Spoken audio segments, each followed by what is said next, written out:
When a desperate farmer decided to tear down a massive termite mound on his dying land, he thought he was removing an obstacle, not uncovering a secret. But beneath that towering structure, hidden for over 70 years, lay a sealed underground bunker, one that was never meant to be found again. Who built it? And why were people still watching it after all this time? Stay until the end, because what he discovered didn't just change his life, it put him in danger. And don't forget to subscribe and tell us in the comments where you're watching from. The sun hadn't even fully risen over the cracked fields of rural Texas when Ethan Cole realized he was running out of time. The bank's final notice sat on his kitchen table, stamped in red like a countdown he couldn't stop. 30 days. That was all he had left before generations of family land would be taken from him, sold off like it meant nothing. Outside, the air was already thick with heat, carrying the dry scent of dust and dying grass.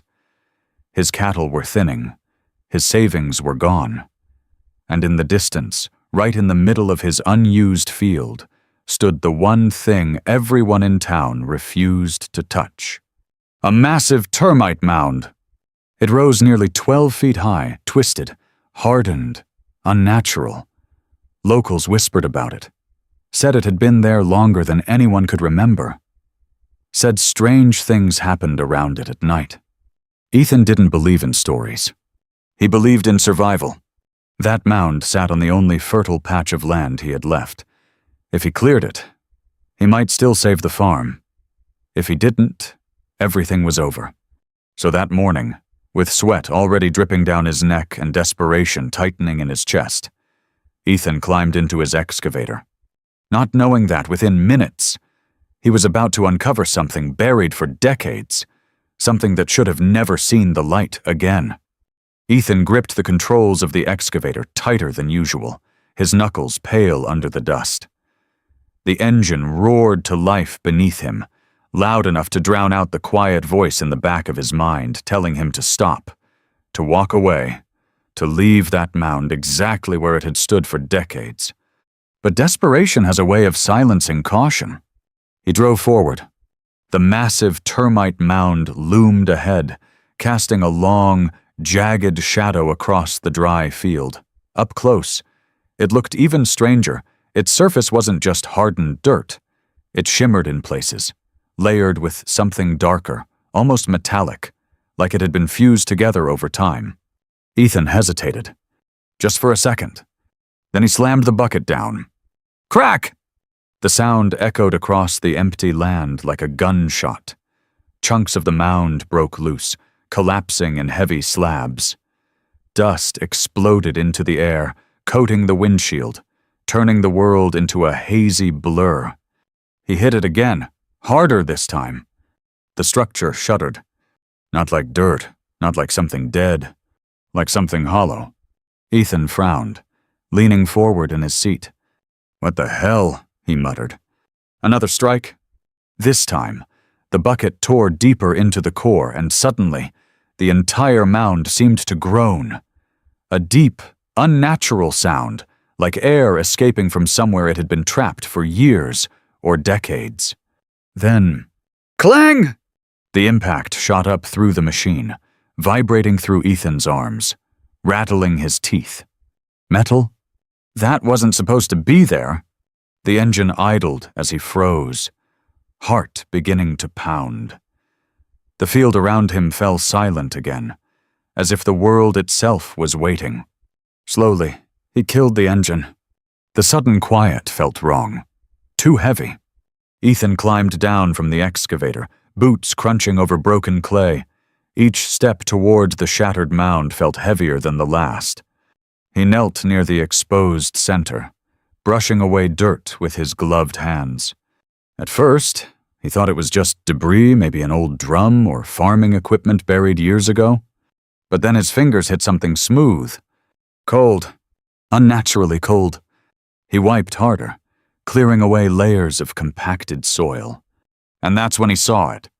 A curved steel surface, perfectly shaped. Too perfect. His breathing slowed.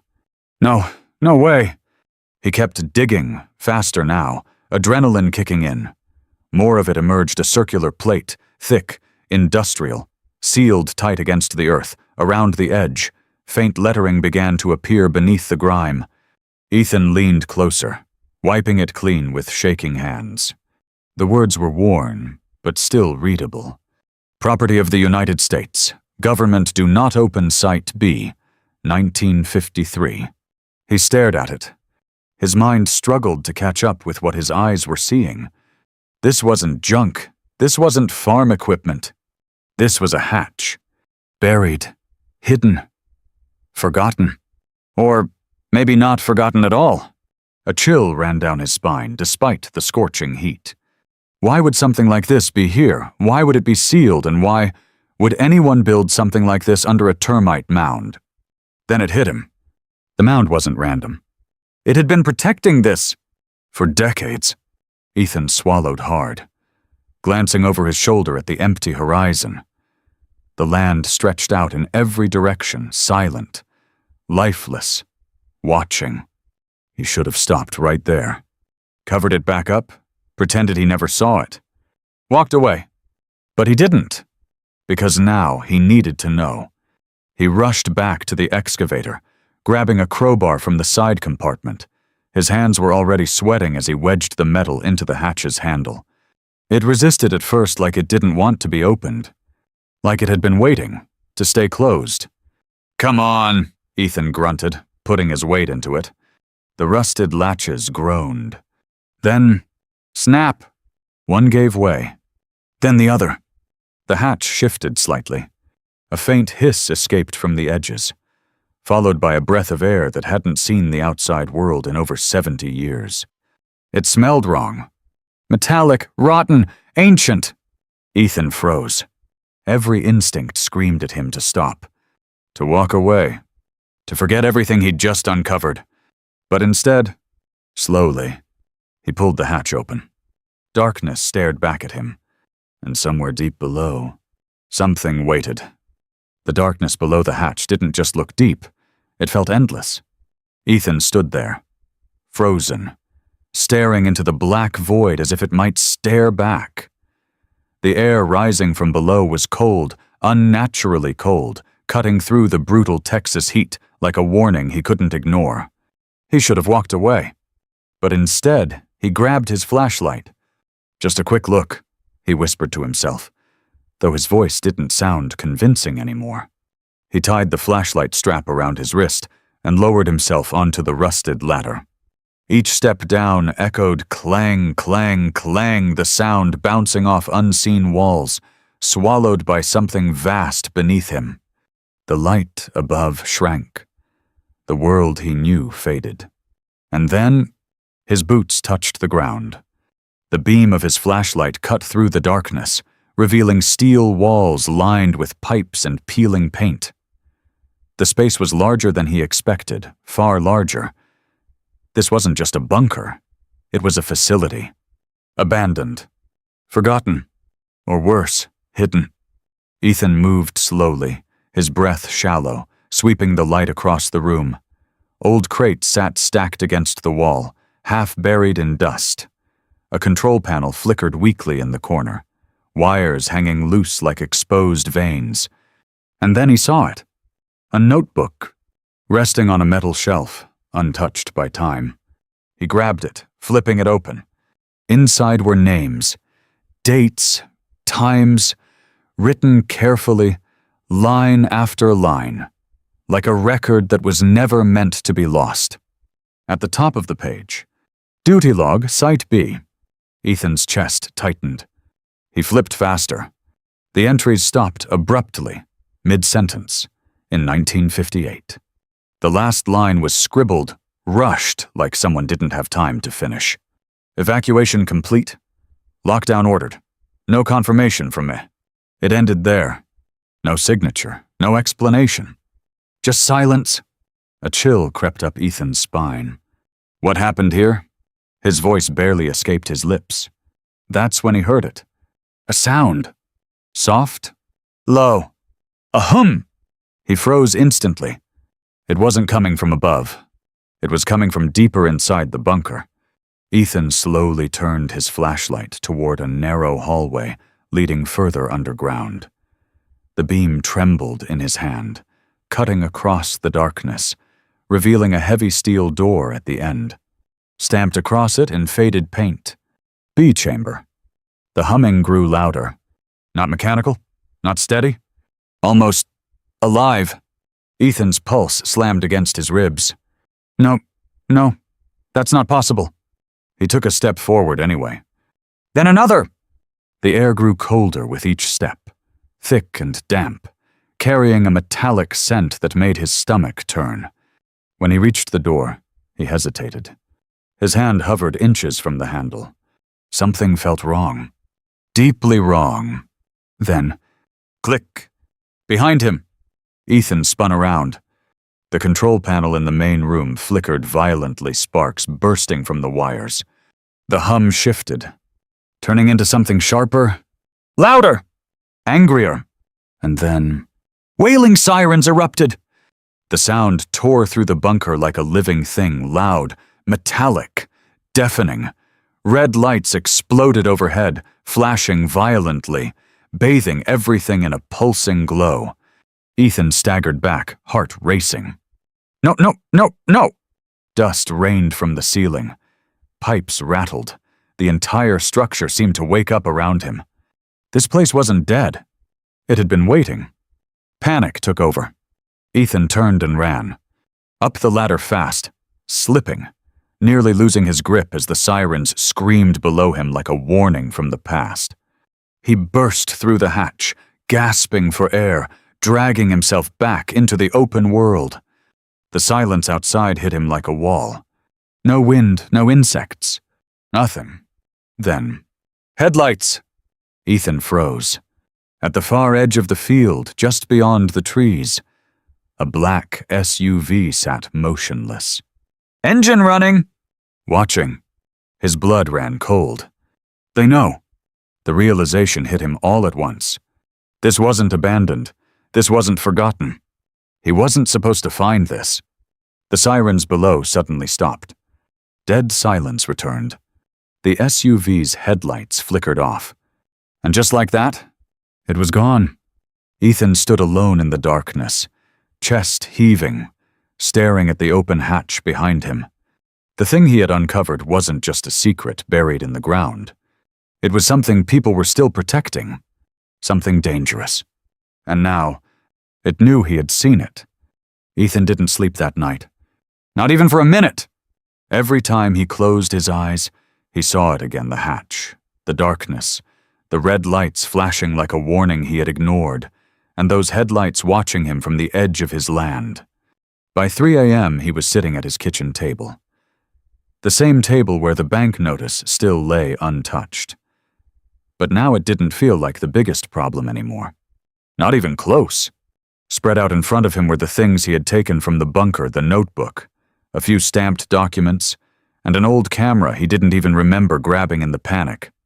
They didn't look like much, but they felt heavy. Dangerously heavy. Ethan picked up the notebook again, flipping slowly through the pages this time. Names, rotations, dates, real people, real lives. Then suddenly, gone, like they had been erased. Not transferred, not reassigned. Erased. His throat tightened. This wasn't just a project, he whispered. This was a cover-up. And that's when everything changed. Because for the first time, Ethan stopped thinking like a farmer trying to save his land, and started thinking like a man who had just uncovered something people would kill to keep buried. A noise snapped him out of it. Crunch. Gravel. Outside, Ethan froze instantly. Slowly. He reached over and turned off the kitchen light. Darkness swallowed the room. Another sound. Footsteps. Not one person. Two. Moving quietly, deliberately, like they knew exactly where they were going. Ethan's heart started pounding. They're here. He moved towards the window, barely breathing, and pulled the curtain back just enough to see. Two figures. Dressed in dark clothing. One held a flashlight low to the ground, sweeping it side to side, not randomly, but like he was following a trail. The other carried something bulkier, a bag or equipment. They weren't thieves. They weren't lost. They were searching. Ethan stepped back slowly, his mind racing. They knew. About the mound. About the hatch. About him. He grabbed the shotgun from behind the fridge hands, shaking, loading it with the only shells he had nearby. Not for killing, but maybe enough to scare them. He stepped outside onto the porch, the cool night air hitting his face. "Stop right there!" he shouted. The two figures froze instantly. Silence. Then one of them slowly raised a hand, not in surrender, but as a signal. To leave. And just like that, they turned and walked away. Calm, unhurried, like they had seen everything they needed to see. Ethan raised the shotgun slightly. I said, "Get off my property." They didn't respond. They didn't run. They just disappeared into the darkness. Seconds later, he heard it. An engine! Low, quiet. Driving away without headlights. Ethan stood there long after they were gone, his grip tightening on the gun. Something about it felt wrong. Too easy. Too clean. They weren't afraid of him. They weren't even surprised. They had expected him, and that realization hit harder than anything else. He rushed to the shed, throwing the door open. Inside, everything looked untouched tools, equipment, boxes, until he saw it. One of the boxes he had brought from the bunker. Open. Papers missing. Not all of them. Just enough. Like someone had taken exactly what they needed. Ethan's stomach dropped. They were here for this. His eyes scanned the floor. That's when he noticed it. A cigarette butt, crushed into the dirt. He picked it up, examining it under the dim light. Not a brand he recognized. Not local. Whoever these people were. They weren't from around here. And worse, they weren't guessing anymore. They knew exactly what was buried under his land. Ethan looked back toward the dark field, toward where the mound had once stood. Everything felt different now. The land wasn't just land anymore. It was evidence. A crime scene? A secret. And he was standing right in the middle of it. For a long moment, he said nothing. Then slowly, his fear began to change. It didn't disappear, but it sharpened, turned into something colder, more focused. They want this buried, he muttered. His jaw tightened. Then I'm not the guy who buries it! Because now Ethan understood something he hadn't before. Walking away wouldn't save him. Silence wouldn't protect him. He was already part of this. And whether he liked it or not, there was only one way out now. Straight through the truth. By sunrise, Ethan had made his decision. He wasn't going to hide anymore. If someone out there was watching him, following him, taking pieces of the truth from his own property, then staying silent wasn't safety. It was surrender. And Ethan Cole had already lost too much to surrender now. The drive into town felt longer than usual. Every passing car made him check his mirrors. Every turn felt like someone could be waiting. The weight of the evidence on the passenger seat, the notebook, the documents.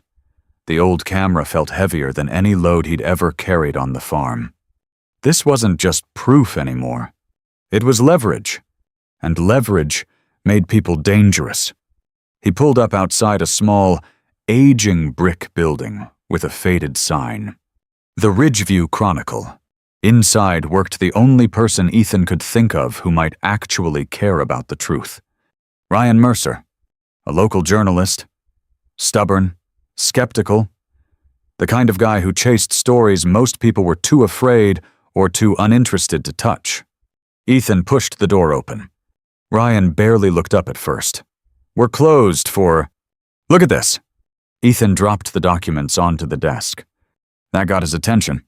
Ryan frowned, picking up the top sheet, scanning it casually. Then his expression changed. The room went quiet. Where did you get this? He asked slowly. Ethan didn't sit. On my land. Under something that shouldn't exist. Ryan flipped through more pages. His movements became sharper, more focused. Classified markings. Cold War era, he muttered. These aren't copies. These are originals. He looked up, eyes locked onto Ethan's. If this is real, it is. Ryan leaned back in his chair, exhaling. Then you didn't just find something old. He paused. You found something someone's still protecting. Ethan nodded once. They were on my property last night. That was all it took. Ryan stood up immediately and walked to the door, flipping the sign to closed, then pulling the blinds shut. When he turned back, the casual journalist was gone. Now he looked like a man who understood exactly what kind of fire he was about to step into. All right, Ryan said. Then we don't do this halfway. He pulled out his laptop, fingers already moving. We copy everything, digitize it, back it up in multiple places. Ethan crossed his arms. And then, Ryan met his gaze. Then we go public. The words hung in the air like a loaded weapon. Ethan felt it that shift. There was no going back from that point. Once the story was out, it couldn't be buried again. They'll come after us, Ethan said quietly. Ryan didn't hesitate. They already are. Silence filled the room. Then Ethan gave a slow nod. All right. For the next hour, they worked without stopping, scanning documents, photographing pages, saving files to hard drives, flash drives, even cloud storage under fake accounts. Layer after layer of protection. Because both of them knew, if this evidence disappeared, so would the truth. At one point, Ryan picked up the old camera Ethan had brought. You know, there's film in this. Ethan froze. What? Ryan carefully opened it. Inside, a sealed roll sat untouched. Whatever this place was, Ryan said, holding it up. Someone documented it. Ethan's chest tightened. Can you develop it? Ryan nodded slowly. I know a guy. He paused, then added, but whatever's on this might be the piece that changes everything. Ethan stared at the camera, a silent witness, waiting decades to be seen. By the time they finished, the sun was already dropping low in the sky. Ryan closed his laptop and leaned forward. We release everything at once, he said. Multiple outlets. No warning. No leaks. Why, Ethan asked. Because if we go small, Ryan said, voice low, serious, they'll shut it down before anyone notices. He leaned closer. But if we go big, a pause. They can't stop it. Ethan let that sink in. For the first time since all of this started, he felt something different. Not fear, not confusion. Control. A plan. A way forward. They shook hands not like strangers, but like men stepping into something neither of them could walk away from anymore. 2 days. Ryan said. We prepare everything, then we drop it. Ethan nodded. But as he walked back to his truck, something didn't feel right. The street was too quiet, the air too still, and across the road, a black car sat parked. Engine off! Windows dark. Watching. Ethan didn't look at it twice. He just got in his truck and drove away. Because now he understood something that changed everything. This wasn't just about exposing the truth anymore. It was about surviving long enough to tell it. The fire started just after midnight. Ethan smelled it before he saw it. Smoke. Thick, sharp, wrong. He bolted upright from the couch he hadn't even made it to bed and rushed outside barefoot, heart already racing. And then he saw it. His shed, engulfed in flames. No. He sprinted across the dirt, grabbing the hose, hands shaking so badly he nearly dropped it. The fire roared like it was alive, climbing the wooden walls, devouring everything inside, tools, equipment, and the copies, the backup documents he thought were safe. Gone. The heat forced him back, the flames too strong, too fast, like someone had made sure of it. This wasn't an accident. It was a message. We can reach you. We can erase everything. Ethan stood there, chest heaving, sweat and ash mixing on his skin as the fire consumed what little security he thought he had left. But then, something inside him shifted. Not fear. Not anymore. Anger. Cold, focused, unshakable. "They think this scares me," he muttered. Behind the flames, something caught his eye. Footprints. Fresh. Boot prints pressed deep into the dirt.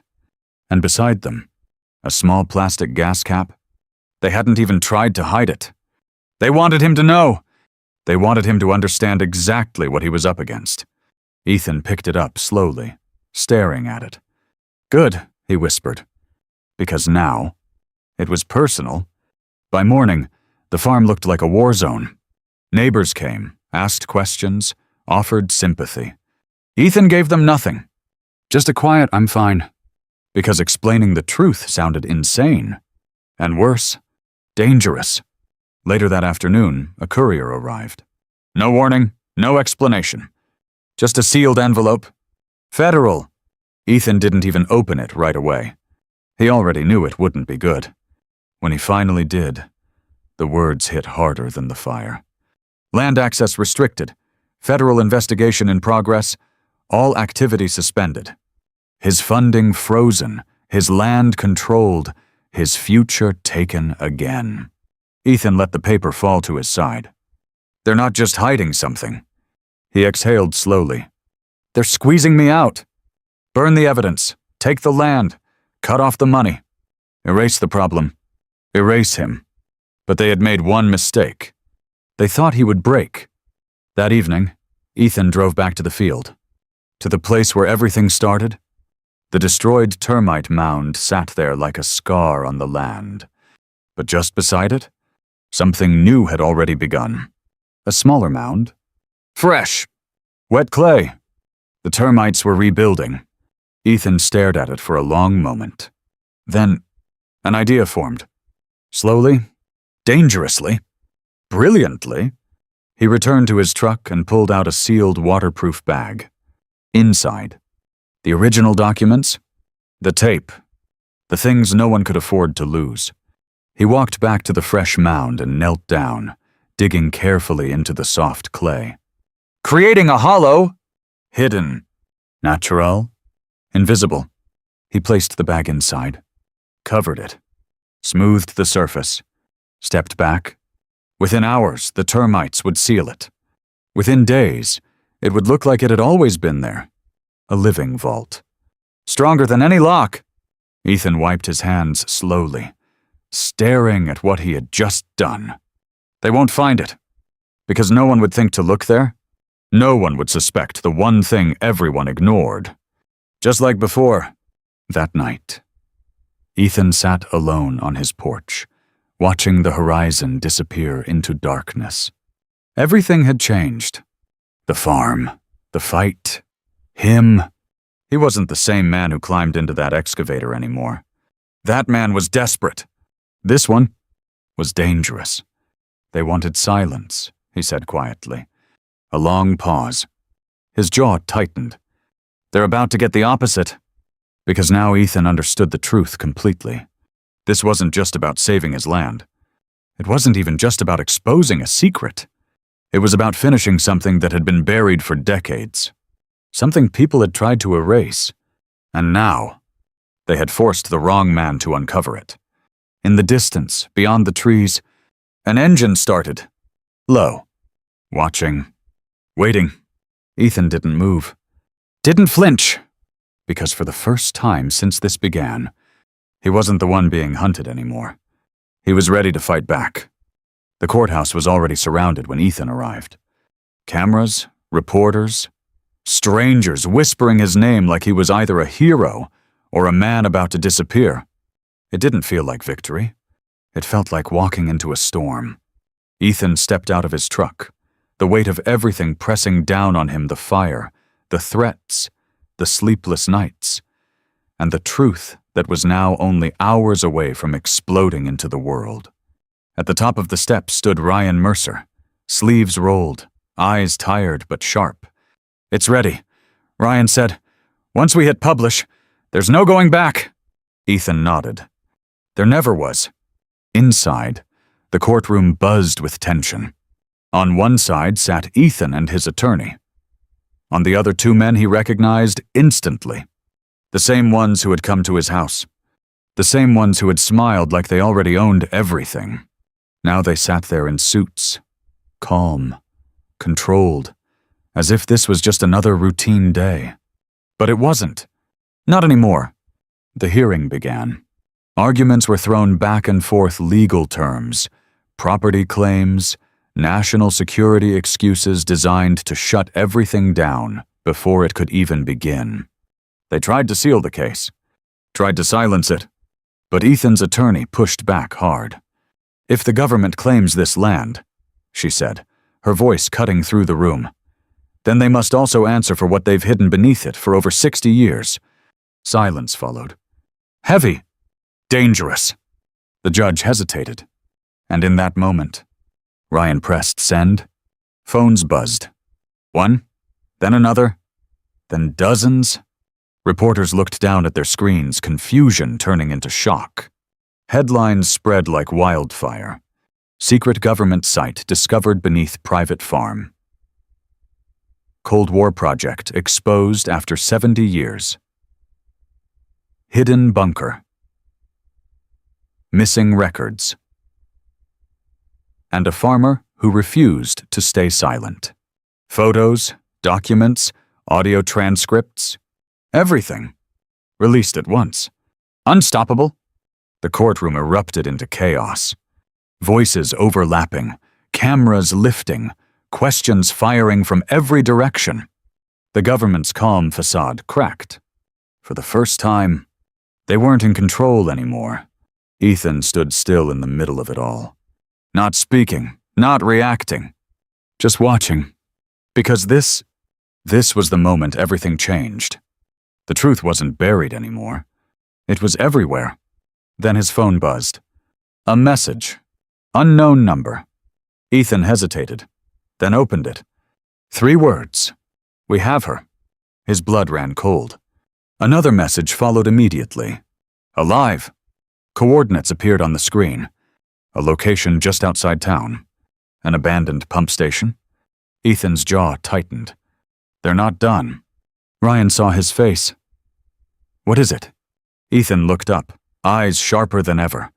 They took someone. Then we call the police. No, Ethan cut him off. His voice was calm. Too calm.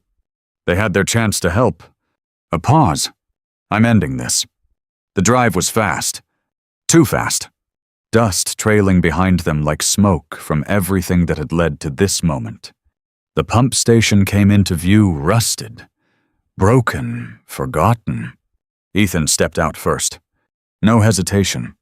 No fear left. Inside, the air was damp, heavy. And then, he saw her. Tied to a chair. Alive. Relief hit him, but only for a second. Because behind him, footsteps. Slow. Confident. Ethan turned. The 2 men stood in the doorway. No more pretending. No more lies. Just truth, finally out in the open. You should have walked away, one of them said quietly. Ethan didn't flinch. You should have buried it better. Silence stretched between them. Then, a red light blinked. Ryan stepped forward, holding up his phone. Live, he said. The word hit like a hammer. Everything was being broadcast. Right now, to everyone. The men froze. For the first time, they hesitated. Sirens sounded in the distance. Real ones. Getting closer? This time, there was nowhere left to hide. By sunset, it was over. The arrests, the statements, the damage control, but none of it mattered anymore, because the truth had already spread too far, too fast, too loud. Later that night, Ethan stood alone in his field. The rebuilt Termite Mound rose quietly under the stars, stronger, taller, guarding its secret once again. But this time, the secret wasn't hidden anymore. It was known, remembered, exposed. Ethan looked out over his land, and for the first time in a long time, he felt something close to peace, not because the fight was over, but because he had won the part that mattered most. He didn't stay silent. He didn't back down. And because of that, something buried for 70 years finally came back to life. Ethan Cole thought he was just trying to save his farm, but what he uncovered forced him to face something far bigger than debt, land, or survival. Some truths are buried for a reason, not because they don't matter, but because they matter too much. The termite mound wasn't just dirt and insects, it was a shield, a warning, a silent guardian of something dangerous. And when Ethan chose to break it open, he didn't just uncover the past, he became part of it. What changed everything wasn't the discovery itself. It was his decision not to stay silent.